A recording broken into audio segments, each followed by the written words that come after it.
Hello and welcome. This is Chala, Dincoy, CEO and founder of the Repositioning Expert. I have my guest here, Paul Moehring, for the latest episode of the crazy podcast, Naked Marketing, where we talk about honest mistakes that we've made in marketing. Welcome, Paul.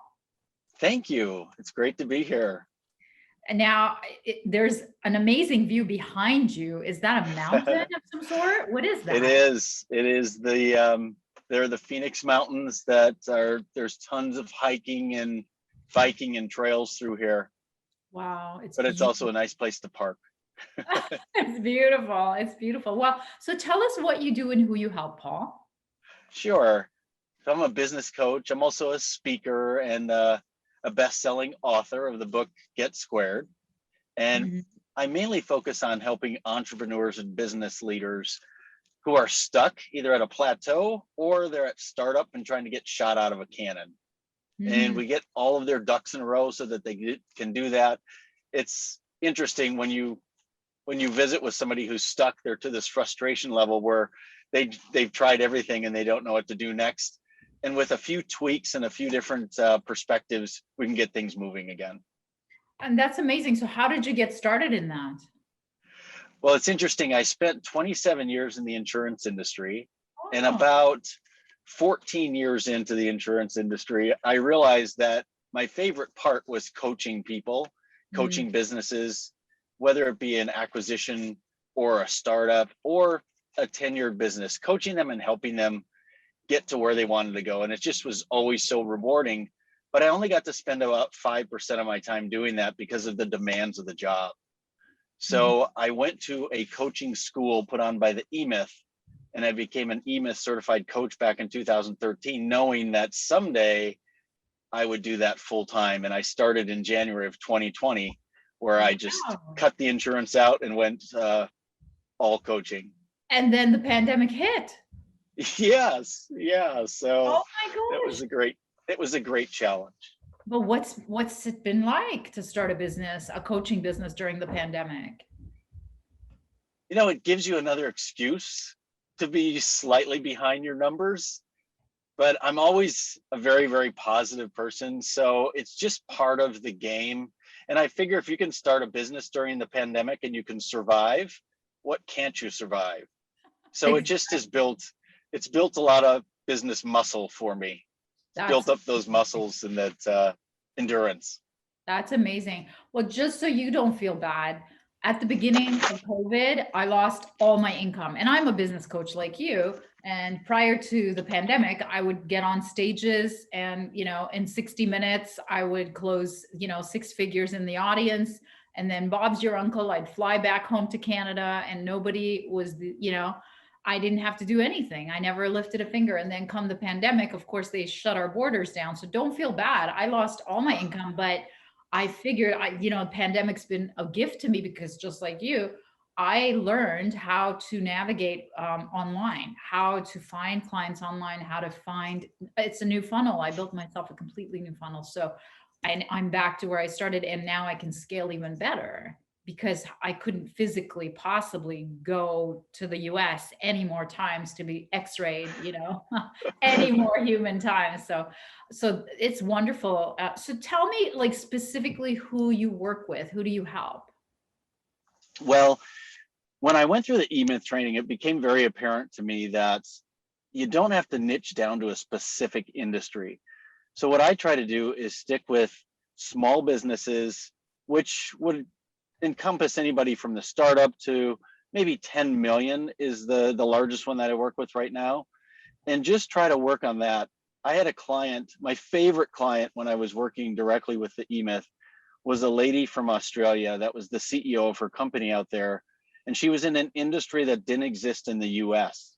We don't have that industry, and we had a 15-month coaching relationship, and there were just so many aha moments that she had and I had as a newer coach learning, the ropes, but it just let me understand that you can help all kinds of different businesses. So of course I have some insurance people because of my reputation in the insurance industry, but I've got a lot of folks that are outside of that industry as well.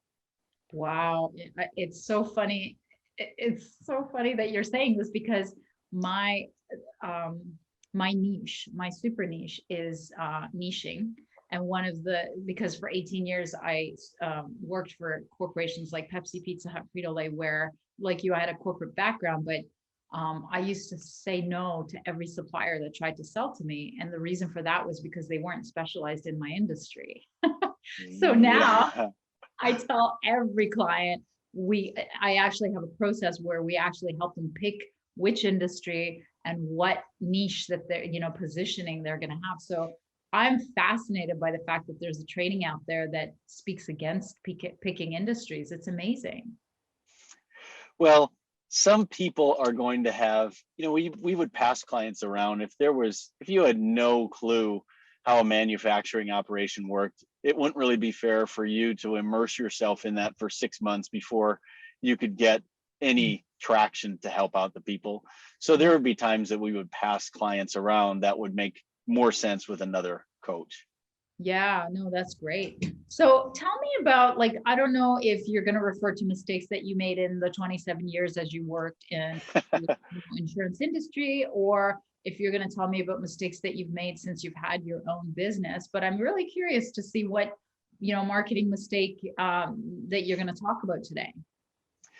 Well, my marketing mistake, and I've pulled this mistake more than once, but my biggest marketing mistake is that I love sales. And when I get a good sales rep on the phone and they're doing a great presentation, they're listening, they're adjusting, they're picking up cues from me, I want them to win. I want them to sell. So I'm more likely to say yes when I get into those situations. And so when I got started early on in my business, first of all, I had plenty of training. I had more tools than I needed, but I would get these emails and I'd be intrigued by the email and I'd say, well, maybe I should just jump on a quick call and see what they're offering, learn a little bit about it. And I would buy these programs, and pretty soon I've got 3 or 4 programs, I would say, on my desk, but of course they're digital. And I say to myself, if I went through each one of these programs, it would take me the next 24 weeks to do so. So when am I going to get out and help people with their businesses? And so I had to develop this 24-hour rule. And my 24-hour rule is I don't care how excited I am about any marketing program that comes my way, I'm going to wait 24 hours before I say yes. That'll give me a good night's sleep on it. And it'll give me an opportunity to cool down and get rational and evaluate whether it makes sense or not.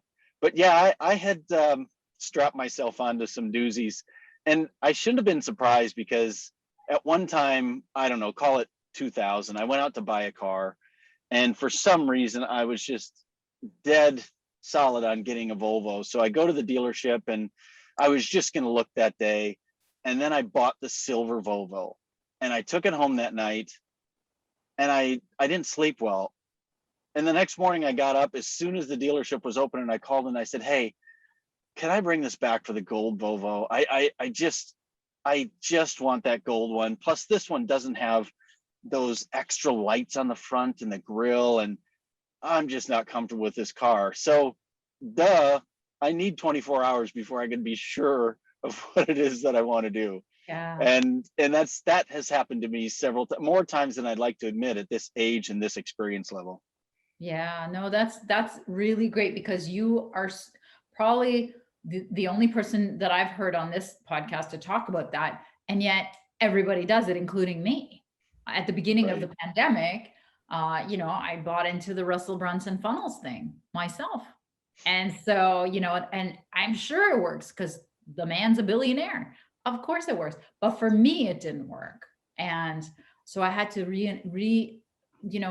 invent or refunnel everything. And by funnel, I mean, I had to figure out a new way of meeting CEOs. Mm-hmm. CEOs they're not really clicking on things that much. Right. For sure. So that's wonderful. Now, some of the businesses that you're helping, even though you're new, what do you see as the mistakes, like the common marketing mistakes that they're making, in your opinion? Not staying consistent enough is probably the most. Yeah, I would say that's the one that I see the most, is just not staying consistent. And then as soon as the roll up your sleeves work comes along, doing it, now you can get everything set up, but at some point you're going to face some resistance or some rejection or some, oh gosh, do I want to make this reach out? What if I look foolish? What if they say no? What if they laugh at me? All of those fears that you get with the rejection process, I see people letting it go before they get to that point to really grind it home. So consistency is such a big key when it comes to marketing. Now, let's face it, you can't stay with something forever. If it's a dog, it's a dog. And after that, whatever it may be, 2, 3 to 6 months, I suppose, max of trying it out and getting zero results whatsoever, you got to move on. So I've seen some people ride that into the ground, but usually it amounts to, oh, this program's easy and I don't have to face that rejection or that pain of making those phone calls or making those reach outs and putting myself out there. Yeah. I love that you say, if it's too easy, it's not going to help. Like there's no growth in easy, really. I mean, I struggle with this because, in spirituality, everything in nature unfolds naturally and organically, and there's no push and there's no, like the squirrel's not worrying about next year, or the bears aren't, waking up saying, well, where am I going to get the next client kind of thing? Where am I going to get the next food? But then the other alternative is, the enemy of growth is comfort. So really, where's the comfort zone, or where's the sweet spot between the comfort and the stretch, right? What do you think? Right. Well, I think the biggest thing about helping people understand that, because getting comfortable can be just putting blindfolds on and not really keeping your eyes open. Because let's just say that the income that you're generating, the profit that you're generating is fairly stable. It's not growing, it's fairly stable. Well, you're going backwards at that level because the cost of living, the cost of Yeah, everything is going up. If you're staying still, you're going nowhere and you're going backwards. yeah, And so what we really try to do is get them to pull out and dust off that vision document. A lot of times I say that, giving them credit for having one. But in reality, sometimes it's like, I don't know. I did that vision exercise one time. I don't know. It just, I can't remember where I put it. So we uh-huh. get them to pull out that vision and really figure out where they'd like to be. Not tomorrow, not next week, but let's stretch that out a little bit, because when we stretch it out, they start saying to themselves, whoa, if I keep going at this pace that I'm at, I'm never going to get to where I want to go. Yeah. So let's re-engage and get you to double down on what it is that you believe in. Yeah, that's so good. So is there any parting advice you have for the audience? Probably the best piece of advice goes back to something that I've already said on the call: the consistency, just really staying the course. I like to use the word, I don't like to use the word discipline, because in fact, in my book, I talk a little bit about discipline. Instead of using the word discipline, which could be staying disciplined and staying focused, it could also be you got in trouble in school and you got hauled into the principal's office and you're being disciplined by your parents. So instead of that, Yeah. the word determination just has a positive Mhm. connotation everywhere Yeah. around, but it can mean the same thing. But staying consistent, so many people that I run across, and every new coaching client, whether I work with them or not, if they're a potential client, I should say, I always sneak in a couple of barbs, a couple of jabs for my own good. And those jabs or barbs are, by the way, what was your secret getting started? How did you get Mhm. yourself to this level of success? And I'll always hear stories that come down to, well, it was just impossible for me to fail. Failure was Mhm. not an option. If I were to fail, just everything would crash and burn. So I just had to do what I had to do. Yeah, And I love so that's the big piece of advice that I give people is, if you do have your course plotted out and it's correct, then stay the course. that's perfect. That's like the soldiers that burnt the boat when they went right on the island, and I have no idea what war it was and who it was and when it was, but that's where the whole, theory of burning your boats comes from. It's funny. That's Yep, exactly what you're talking about. We right. got to burn our boats. Yes, we do. All right. Thank you so much, Paul. How can people reach you? The best way is just to pop onto my website. I know it's a little hard to spell, but it's www.spaulmoehring, moehring.com. And if you want to jump on a quick call, we do the typical free call with a client, but we're trying to learn about them and let them learn about us. And we don't take on any client that we don't have a 95% chance of being able to help. So I have to be able to predict that. They have to be comfortable with me before we finish that phone call, or we're just not going to go forward. I love that. Very, very selective. Yeah. Yeah. Selective world. Absolutely.